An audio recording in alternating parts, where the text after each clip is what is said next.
Irmãos queridos, podem sentar. A gente tem estudado aqui a temática idolatria, falsos deuses.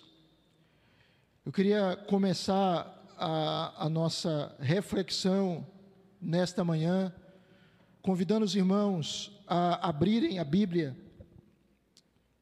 em Romanos capítulo 1, do verso 18 ao verso 25.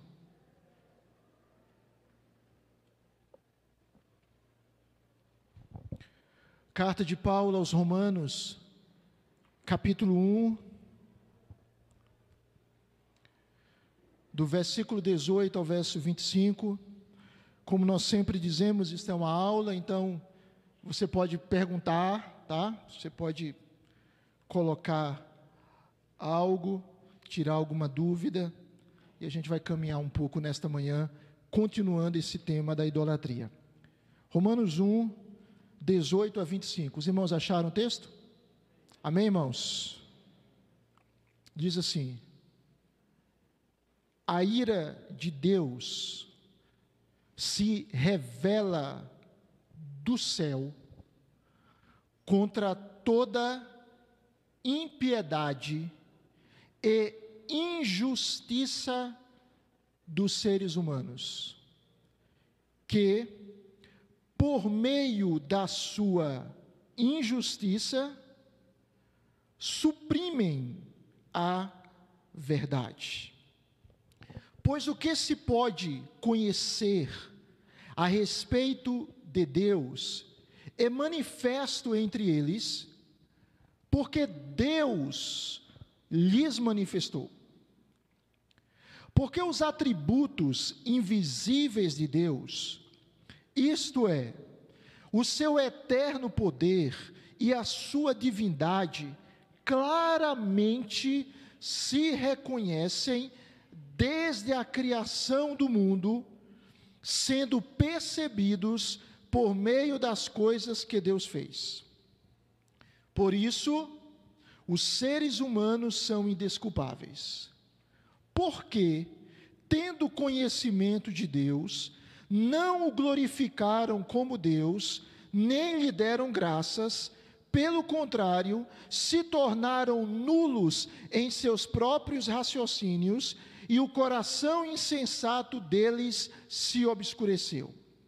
Dizendo que eram sábios, se tornaram tolos, e trocaram a glória do Deus incorruptível por imagens semelhantes ao ser humano corruptível, às aves, aos quadrúpedes e aos répteis. Por isso, Deus os entregou à impureza pelos desejos do coração deles, para desonrarem o seu corpo entre si. Eles trocaram a verdade de Deus pela mentira, adorando e servindo a criatura em lugar do Criador, o qual é bendito para sempre. Amém. Observe aí esta passagem. No verso de número 18, Paulo diz que a ira de Deus, ou seja, a santa indignação de Deus se revela. E a ideia aí é continuidade. A ira de Deus se revela e continua se revelando. E ela se revela do céu contra toda impiedade. O que é impiedade? É a quebra dos 4 primeiros mandamentos. A impiedade é a desobediência aos 4 primeiros mandamentos do Decálogo. Não terás outros deuses diante de mim, não farás para ti imagem de escultura, não tomarás o nome do Senhor teu Deus em vão, e lembra-te do dia de sábado ou do dia de descanso para o guardar. Essa é a impiedade. A ira de Deus se revela por causa da impiedade do homem, e não apenas isso, mas por causa da injustiça ou da perversão dele. O que é perversão ou injustiça? É a quebra dos 6 mandamentos seguintes do Decálogo. Honra teu pai e tua mãe. Qual é o próximo? Não matarás, não adulterarás, não furtarás, não dirás falso testemunho e não cobiçarás.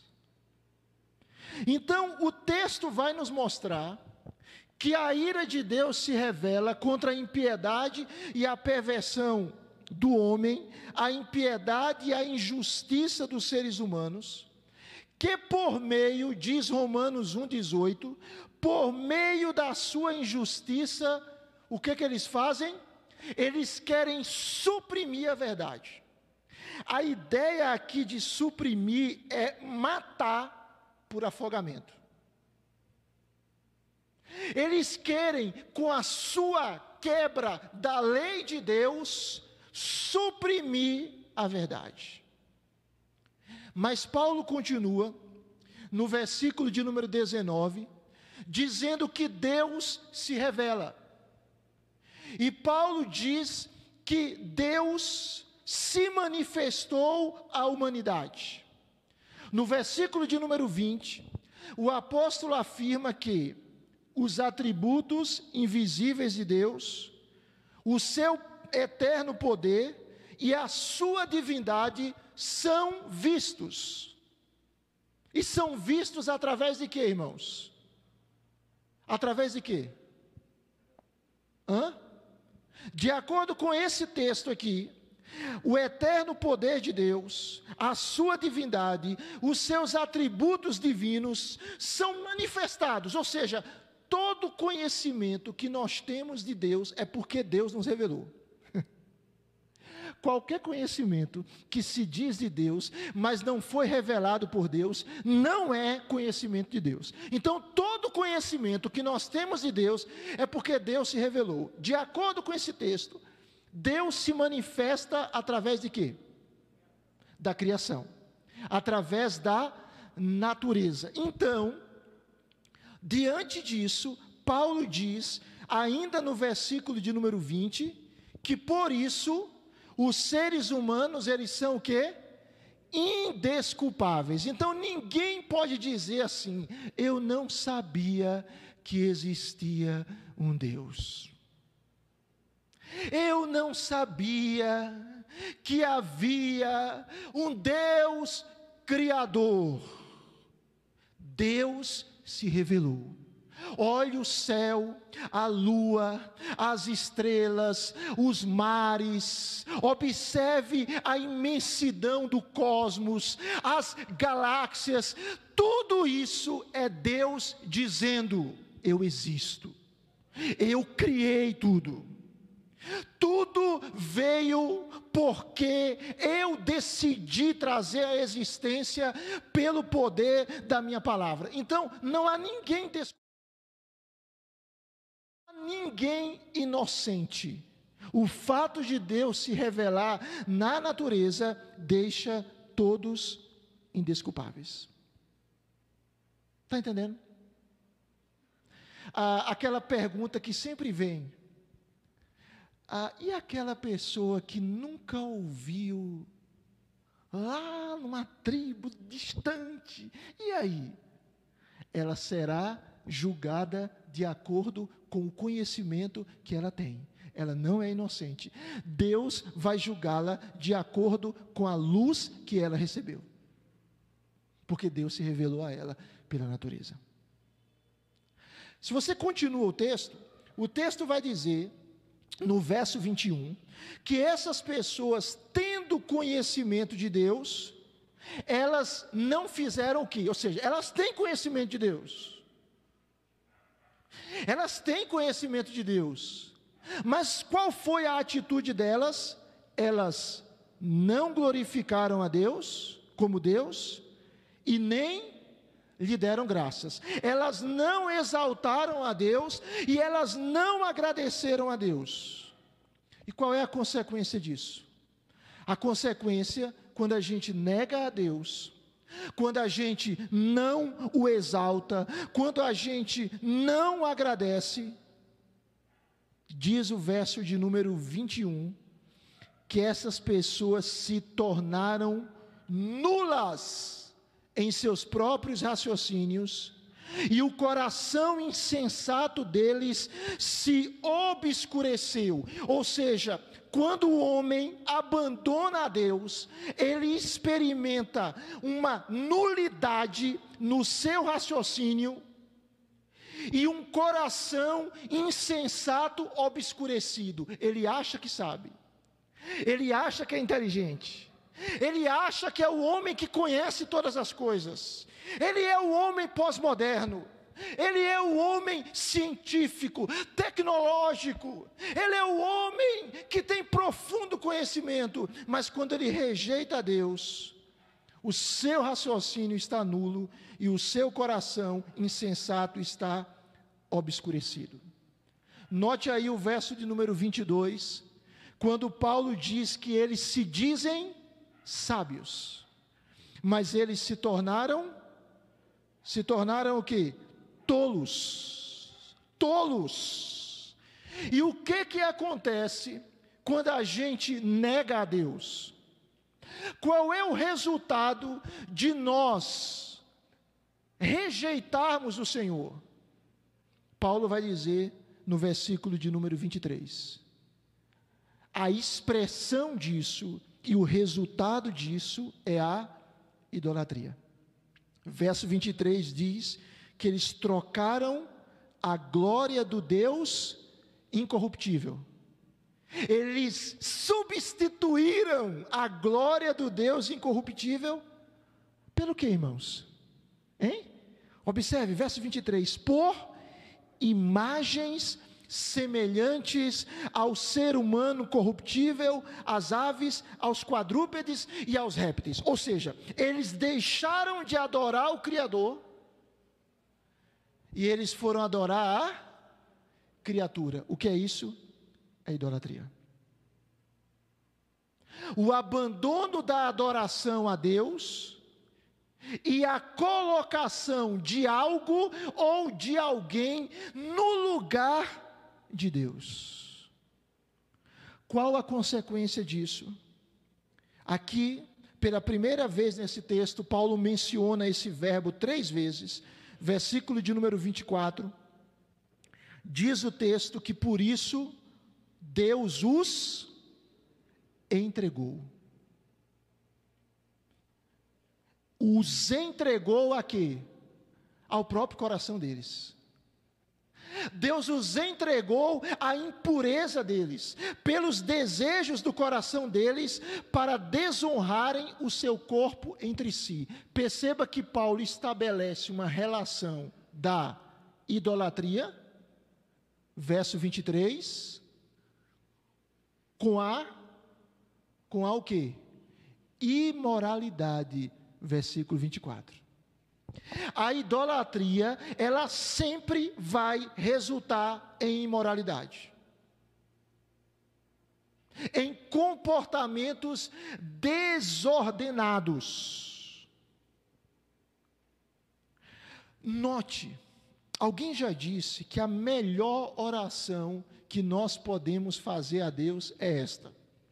Sabe qual é a melhor oração que a gente pode fazer a Deus? É dizer para Deus: Deus, faça-se a tua vontade. Jesus nos ensinou isso. Mas alguém também disse que a pior coisa que nós podemos ouvir de Deus é Deus dizer para nós: faça-se a sua vontade.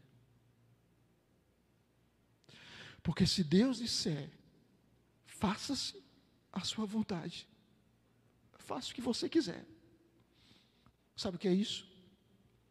Nós estamos debaixo do juízo dele.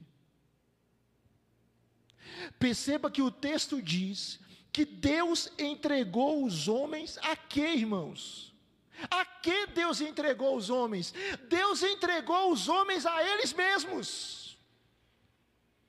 Perceba a nossa incapacidade de governar a nossa vida, de dirigir a nossa história, porque simplesmente Deus entregou o ser humano ao seu próprio desejo, à sua própria inclinação.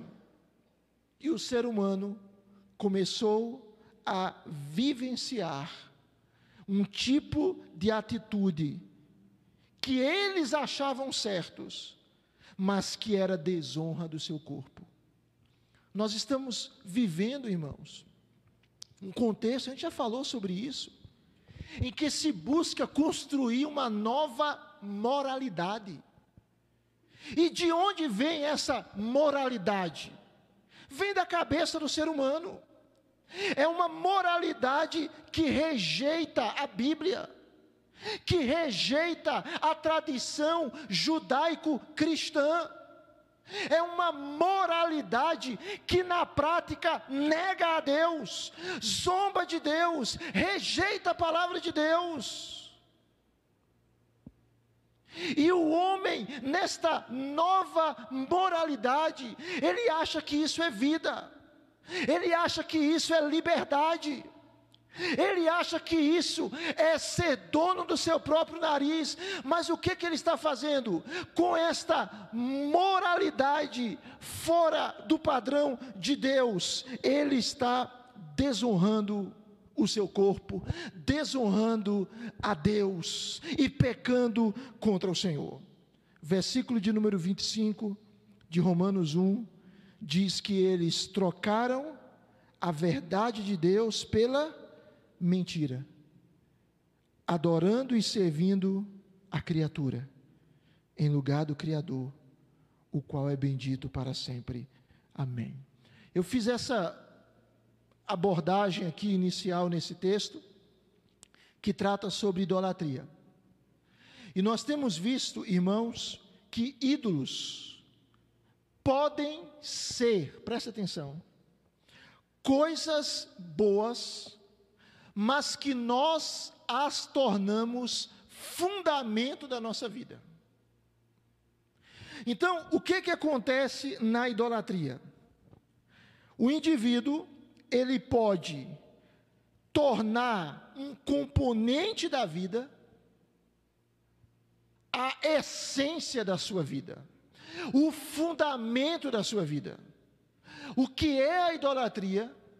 É nós pegarmos algo ou alguém e colocarmos isso como, ou essa pessoa, como aquele ou aquela ou aquilo que nos dá significado, que nos dá sentido e que nos dá identidade.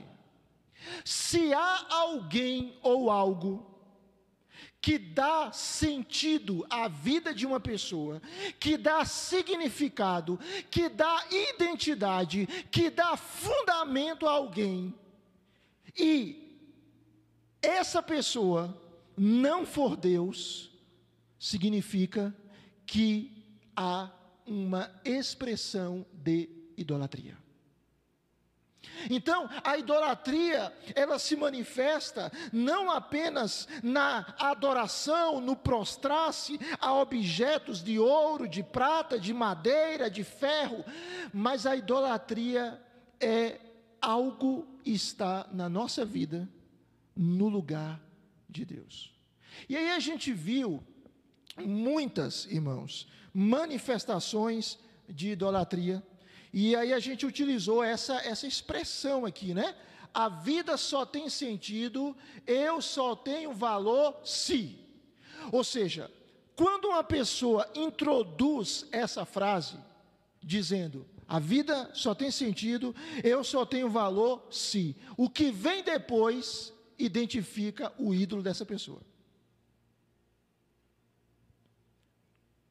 O que vem depois identifica o Deus dessa pessoa. Ela pegou algo que pode ser bom, e o elevou à dimensão de divindade. E aí nós vimos várias idolatrias, irmãos. A idolatria do poder, da aprovação, do conforto, do controle, de ajudar, da dependência, da independência, do trabalho, da realização. E hoje a gente vai ver mais algumas. Vimos a idolatria do materialismo, que é aquela pessoa, observe aí por favor, que diz assim: eu só tenho valor, a minha vida só tem sentido se eu tiver certo nível de riqueza, liberdade financeira e posses muito boas. Ou a idolatria da religião, que afirma o seguinte: a vida só tem sentido, eu só tenho valor se estiver seguindo os códigos morais da minha religião e engajado em suas atividades. Ou seja, não é Cristo, não é relacionamento com Deus, é religiosidade. A idolatria do indivíduo, que diz assim: a vida só tem sentido, eu só tenho valor se esta pessoa específica estiver na minha vida, e contente em estar nela, ou contente comigo. É a idolatria do indivíduo. Se eu não tiver tal pessoa, a minha vida não tem sentido. Se fulano de tal não me amar, para que eu quero viver? O que é isso? É idolatria.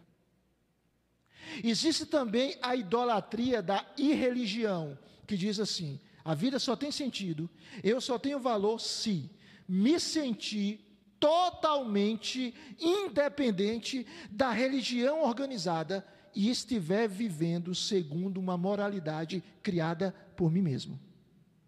É a idolatria da irreligião. Eu não quero religião organizada, eu estou fora disso. E aí a pessoa começa a dizer: porque a religião tal, no século tal, religiosos fizeram isso, aquilo e aquilo outro, para tentar justificar a idolatria dela, a idolatria da irreligião. Mas vamos continuar? Olha a outra idolatria aqui, a idolatria racial ou cultural. A vida só tem sentido, eu só tenho valor se a minha raça e cultura forem predominantes e reconhecidas como superiores.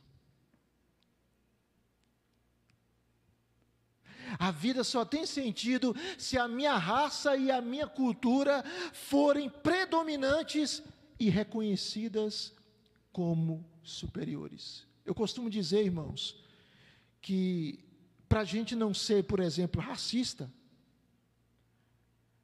a gente não precisa do movimento americano Vidas Negras Importam. Não. A gente precisa só do Evangelho. Para a gente amar o nosso próximo, branco, negro, pobre, rico, escolarizado, analfabeto, culto, inculto, a gente só precisa do Evangelho. Porque Jesus nos ensinou: amarás o teu próximo como a ti mesmo. E Jesus nos ensinou: amarás o teu próximo como eu vos amei. Está entendendo? Então você não precisa pegar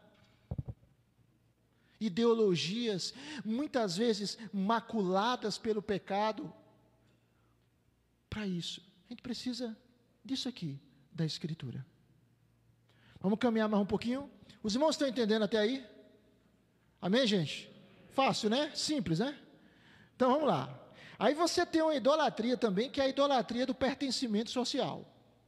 Ela diz assim: a vida só tem sentido, eu só tenho valor se um grupo social específico, ou certo grupo profissional, ou outro grupo me aceitar. A vida só tem sentido se eu participar do grupo tal. A vida só tem sentido se aquele clube composto por ABC me aceitar. A vida só tem sentido se aqueles meus colegas de faculdade, de escola, me receber. O que é isso? É a idolatria do pertencimento social. Presta atenção, irmãos.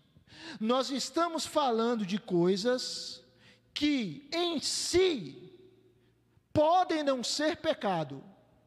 Mas qual é o problema? O problema é quando elas se tornam o sentido e o fundamento da nossa existência. Outro tipo de idolatria, a idolatria do relacionamento. Como é que funciona a idolatria do relacionamento? Ele diz: a vida só tem sentido, eu só tenho valor se o homem ou a mulher da minha vida estiver apaixonado ou apaixonada por mim. Pessoas que dizem assim: se fulano de tal não me amar, para que viver? Se eu não conseguir namorar com Beltrano, para que existir? Se Cicrana ou Cicrano não estiver apaixonado por mim, a minha vida não tem sentido. E elas desenvolvem um relacionamento patológico que acham que é amor e transformam o outro no ídolo. Irmãos, casar é bom, é maravilhoso ter um bom casamento, é bênção de Deus estar bem, né? Eu fiz agora 19 anos, né? Estou envelhecendo, 19 anos de casado, agora dia 14, é muito bom. É muito bom amar o nosso cônjuge, nos doar por ele, por ela, refletirmos Cristo e a igreja no nosso casamento. Tudo isso é maravilhoso e nós precisamos viver intensamente. Mas o nosso cônjuge, por mais que nós o amemos, ele não é o sentido da nossa vida. Tá? O seu filho, a sua filha, por mais que você ame, não é o sentido da sua vida. Só um detalhe, irmãos. Quando você começa o casamento, você começa com quem? Você e o seu cônjuge, não é isso? Não é? Você e o seu cônjuge. É assim que funciona. E normalmente, lá no final da nossa vida, quem que vai estar lá na casa? Você e o seu cônjuge, os dois. Não é? Nesse período você tem filhos. E os filhos são a bênção. Eu acredito que os filhos são dádivas que Deus nos dá, a Bíblia nos diz isso, são herança do Senhor, mas eu creio, irmãos, que os filhos são presentes que Deus nos dá também para a gente amadurecer. Sabia disso? Filho ajuda a gente a amadurecer. Filho ajuda a gente a entender o amor de Deus por nós. Você, né? O bebê nasce. Mamãe olha lá para o bebê. Papai olha para o bebê e o amor é instantâneo. Está entendendo? O amor é instantâneo, irmãos. Ele vem. E é aquele amor que você não consegue descrever em palavras. É aquele amor que você morre pelo filho, morre pela filha. E é isso mesmo. Então, os filhos são presentes de Deus que nos ajudam a entender mais do amor de Deus por nós. E nos ajudam a ser mais maduros. Tudo isso é bom, tudo isso é bênção. Mas o que é que às vezes acontece, isso é um parêntese, em alguns relacionamentos. Começam os dois, chegam os filhos e de repente parece que o casal se abandona. É claro, irmãos, que quando chega filhos em casa, a rotina muda, e muda bastante. Mas a gente não pode simplesmente extrair ou direcionar todos os nossos afetos que a gente desenvolvia para o nosso cônjuge, agora só para os nossos filhos. Não é assim que funciona. Ou pessoas que tornam os seus filhos em deuses para eles. Os seus filhos são ídolos. Olha para o filho como se ele fosse perfeito, como se todos os seus erros pudessem ser justificados, como se todas as suas falhas tivessem uma explicação, uma razão. Irmãos, presta atenção, a adolescência é uma fase da vida, todos nós passamos por ela, mas é muito comum, gente olhar e querer justificar a atitude das pessoas dizendo, é adolescente. Quem disse que ser adolescente é uma licença para fazer o que não se deve? Onde é que está na Bíblia isso? Hein? Onde é que está na Bíblia que ser adolescente é um ingresso, é uma justificativa para praticar coisas indevidas? Não está, irmãos. É claro que o adolescente não tem a maturidade de um adulto, mas ele pode e deve viver o plano de Deus como adolescente, e amar ao Senhor como adolescente. Josias foi rei novinho Josias já era rei. E aí, voltando ao meu ponto, às vezes acontece de casais simplesmente eles transferirem todo o afeto deles para os filhos. A gente deve amar os nossos filhos, mas o nosso afeto pelo nosso cônjuge precisa continuar firme, irmãos. Sabe por quê? Sabe qual é um grande benefício que eu e você, dentre muitos outros, podemos fazer para os nossos filhos? É termos um bom casamento com o nosso cônjuge. Se os filhos olham para nós e eles dizem, puxa, como papai e mamãe vivem bem, isso abençoa eles. Está entendendo? Eles vão ter outra visão do casamento. Eles não vão dizer, meu Deus, eu não vou casar, olha a situação de papai e mamãe. Eles vão ter uma outra perspectiva. Eu me lembro, uma pessoa testemunhando, e ele disse assim, ele disse o seguinte, uma vez ele perguntou para o pai, ô pai, olha que pergunta difícil, se mamãe e eu e meu irmão estivermos nos afogando, quem o Senhor salva primeiro? O pai não teve dúvida, é claro que é primeiro a sua mãe.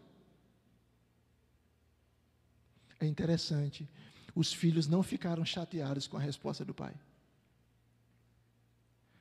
porque eles olharam e disseram, nós queremos ter um casamento como o nosso pai, como a nossa mãe. Está entendendo, gente? Por quê? Porque eu não sou uma só carne com o meu filho. Por mais características semelhantes que tenha, nós não somos uma só carne com o nosso filho, que nós amamos e nos sacrificamos tanto, mas você e eu somos uma só carne com o nosso cônjuge. Só um parênteses, parênteses grande, mas é isso. Então, a idolatria do relacionamento é isso, que a pessoa diz, a minha vida só tem sentido se um homem ou a mulher estiver apaixonado ou apaixonada por mim. Isso é a idolatria do relacionamento. Existe outra idolatria, chamada a idolatria do sofrimento. A idolatria do sofrimento diz assim, eu não sei se os irmãos estão conseguindo visualizar, tá? Diz assim, a vida só tem sentido, eu só tenho valor se estiver sofrendo com algum problema, só então me sinto digno de amor ou capaz de lidar com a culpa. É a idolatria do sofrimento. Uma vez eu li um artigo do pastor Augustus, chamado A Alma Católica dos Protestantes. Eu não sei quantos leram esse artigo. a alma católica dos protestantes. Mas veja como às vezes a gente leva princípios de outra manifestação religiosa para a nossa vida atual, mesmo sendo crente. Exemplo, uma vez eu ouvi uma pessoa crente dizendo mais ou menos assim: pastor, eu acho que eu estou pagando todos os meus pecados diante dessa situação de sofrimento que eu estou passando. Qual é o texto bíblico que fundamenta isso? Hein? Noé, capítulo 5, verso 12? Qual é o texto bíblico que fundamenta que o nosso sofrimento, ele tem um efeito purgatório, gente? Que quanto mais a gente sofre, mais a gente é purificado das nossas iniquidades. Isso não é Bíblia, irmãos, isso é espiritismo. Isso é espiritismo. Então, a idolatria do sofrimento, é certo que nós vamos sofrer, é certo que o verdadeiro crente sofre por Cristo, e é maravilhoso saber que depois do sofrimento com Cristo, nós iremos reinar com Cristo. Depois do sofrimento pelo Evangelho, você vai reinar com Cristo. Então presta atenção, se você sofre por causa da verdade, se você sofre por ser crente, sofre pelo Evangelho, se alegre. Sabe por quê? Porque grande vai ser o seu galardão no céu. Jesus disse isso em Mateus 5.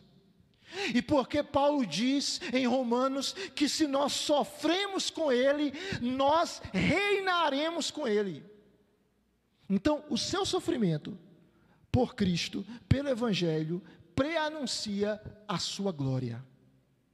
Então, a idolatria do sofrimento é achar que eu só tenho valor, eu só me sinto digno se eu estiver sofrendo com um problema, porque isso me faz lidar melhor com a culpa. Não é isso. Mas duas manifestações de idolatria, e a gente vai trabalhar mais uma questão e vamos ter que encerrar por hoje. Outra manifestação de idolatria é aquela que diz assim: a vida só tem sentido, eu só tenho valor se a minha causa política ou social estiver avançando e ascendendo em influência ou poder. Ai, ai, ai. Irmãos, eu não vivo acompanhando rede social, tá? Então, assim, eu tenho muita tranquilidade para falar o que eu vou falar. Mas, assim, irmãos, olhe, se alguns crentes defendessem o Evangelho, pregassem o Evangelho, anunciassem a verdade de Deus, fizessem postagens de textos bíblicos, de artigos bíblicos bons, tão quanto alguns fazem postagens de ideologias político-partidárias, a situação seria outra. Se a gente defendesse o Evangelho como Paulo defende, se a gente usasse as redes sociais para saturar as redes sociais com tanta coisa ruim, com tanto pecado, se a gente saturasse as redes sociais com Bíblia, com bons artigos, com boas mensagens, meu irmão, o impacto seria outro. Então, o que é a idolatria política ou a idolatria da ideologia? É aquela pessoa que ela defende muito mais o candidato A, B, C, D, E, F, G, muito mais o partido tal, muito mais a ideologia tal do que o Evangelho. E mais, pessoas que abraçam e não largam conceitos ideológicos claramente contrários à Escritura. Está lá. Aquela ideia daquele partido político A, B, C, D é contrária à Escritura. aquilo que o político A, B, C, D, E defende é contrário ao Evangelho, é contrário à família, é contrário à igreja, é contrário à palavra de Deus. Como é que um crente pode defender isso, irmãos? O que é isso? É idolatria. Está entendendo? Presbítero Emílio.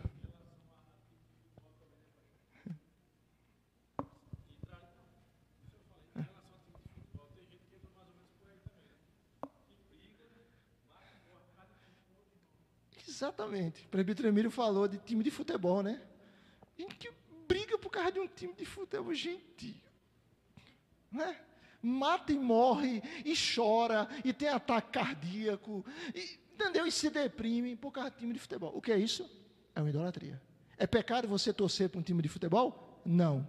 O problema é quando você eleva o time de futebol ao status de ídolo. A última manifestação de idolatria, a idolatria da imagem. Como é que funciona a idolatria da imagem? Ela funciona assim. A vida só tem sentido. Eu só tenho valor se tiver certo tipo de aparência ou imagem corporal. É aquela pessoa que ela vive obcecada.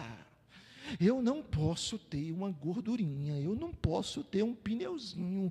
Quando aparece uma ruga, um cabelo branco, um sinal de que o tempo está passando, a pessoa fica angustiada, aperreada, deprimida.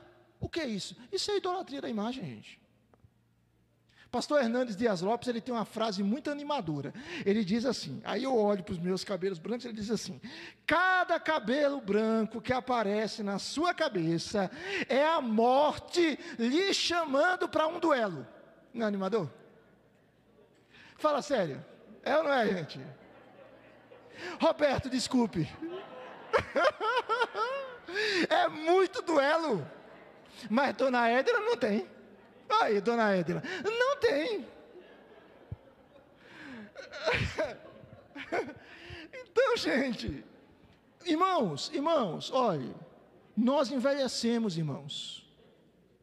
Nós envelhecemos, mas nós temos a esperança, irmãos, de que nós teremos o corpo glorificado. Nós temos a certeza que nós vamos herdar o novo céu e nova terra. Nós temos a certeza que a nossa limitação física hoje vai durar só esse tempo aqui, mas vai passar. Nós temos certeza, irmãos.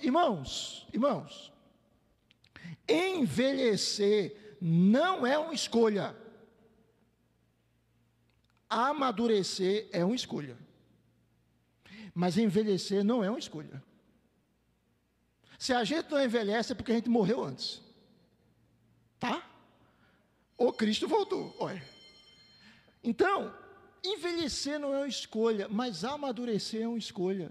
Deus nos chama para amadurecermos, para crescermos à imagem e semelhança dele.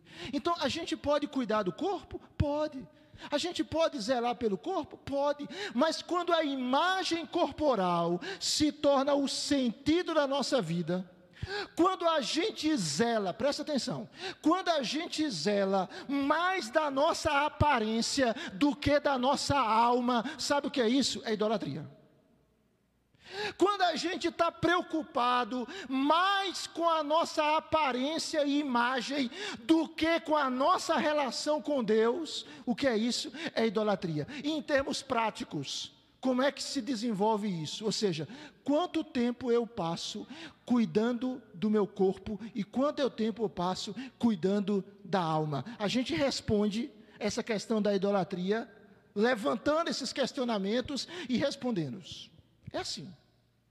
Quanto tempo eu passo cuidando do meu corpo e quanto tempo eu passo cuidando da alma? Irmãos, o exercício físico é bom. Sempre que eu vou aos médicos, eles dizem: pastor, o senhor tem que fazer exercício físico. É bom.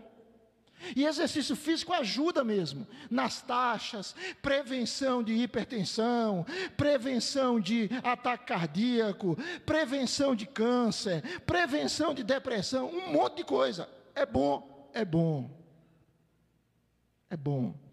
Mas diante da piedade, Paulo diz que o exercício físico é pouco proveitoso, diante da piedade. Por quê? Por quê? Porque o exercício físico, ele tem o seu valor, a sua importância para essa vida. Joia, que bênção. Mas a piedade é proveitosa não apenas para essa vida, mas para do porvir. Não era que Paulo tinha problema com o exercício físico, é porque quando ele comparava a piedade e o exercício físico, ele dizia, o exercício físico é pouco proveitoso, porque o proveito dele é para essa vida. A piedade é para essa vida e para outra. Então, a idolatria da imagem é aquela que a pessoa diz, a minha vida só tem sentido se eu estiver belo, bela, maravilhosa, linda, e as pessoas olharem para mim e dizer, uau, isso é idolatria da imagem. Que Deus nos livre disso. Eu quero terminar só apresentando isso aqui para vocês, tá bom? Só essa próxima imagem a gente para hoje. Aqui. Aqui você tem esse quadro, tá bom? Esse quadro. Eu coloco aí os 4 principais itens. Se você busca seu maior pesadelo, as pessoas à sua volta muitas vezes se sentem e sua emoção problemática. Está aqui essa tabela. E aí eu vou mencionar isso, precisando daqui a 2 semanas, próxima semana é ceia, se Deus quiser a gente trabalha um pouco mais sobre isso. Se você busca poder, sucesso, vitória, influência, seu maior pesadelo é a humilhação. E a gente viu em um dos estudos que os nossos pesadelos, os nossos medos revelam também a nossa idolatria. Então, se você busca poder, sucesso, vitória, influência, seu maior pesadelo é a humilhação. E as pessoas à sua volta vão se sentir muitas vezes usadas. E sua emoção problemática é a ira. Segundo, se você busca aprovação, ou seja, afirmação, amor, relacionamentos, o seu maior pesadelo é a rejeição. E as pessoas à sua volta muitas vezes se sentem sufocadas. E a sua emoção problemática é a covardia. Terceiro lugar, se você busca conforto, ou seja, privacidade, ausência de estresse, liberdade, o seu maior pesadelo é o estresse ou as exigências. As pessoas à sua volta muitas vezes se sentem negligenciadas. E qual é a sua emoção problemática? É o tédio. Quarto lugar, se você busca controle, ou seja, autodisciplina, certeza, padrões, seu maior pesadelo é a incerteza. As pessoas à sua volta muitas vezes se sentem condenadas. E sua emoção problemática é a preocupação. No nosso próximo encontro, a gente vai, se Deus quiser, encerrar essa série trabalhando como eliminar os ídolos. Como vencer a idolatria. E a gente vai observar que a idolatria, ela só se vence com o Evangelho de Cristo. Só o Evangelho de Jesus pode nos libertar da idolatria. Vamos ficar de pé, irmãos? Vamos orar? Então, a gente não vence a idolatria por nós mesmos. Para termos vitória contra a idolatria, nós precisamos do Evangelho. Senhor, nós te agradecemos por esta manhã. Te agradecemos, ó Deus, por podermos examinar nós mesmos à luz da Tua Palavra. Te agradecemos porque somos amados por Ti. Te louvamos porque o Senhor nos salvou para nos libertar da idolatria. O Senhor morreu na cruz por nós, para que nós pudéssemos largar os ídolos e adorar o Deus único e o Deus verdadeiro. Continua, Senhor, nos ensinando, continua moldando o nosso coração, continua nos transformando pelo Evangelho de Cristo. Continua pastoreando a nossa alma e nos guiando na justiça. Leva-nos em paz, nos traz logo mais à noite. Oramos em nome de Jesus. Amém. Irmãos, Deus abençoe a todos. Hoje a gente terminou caminhando um pouco mais. Que Deus acompanhe. Vão em paz.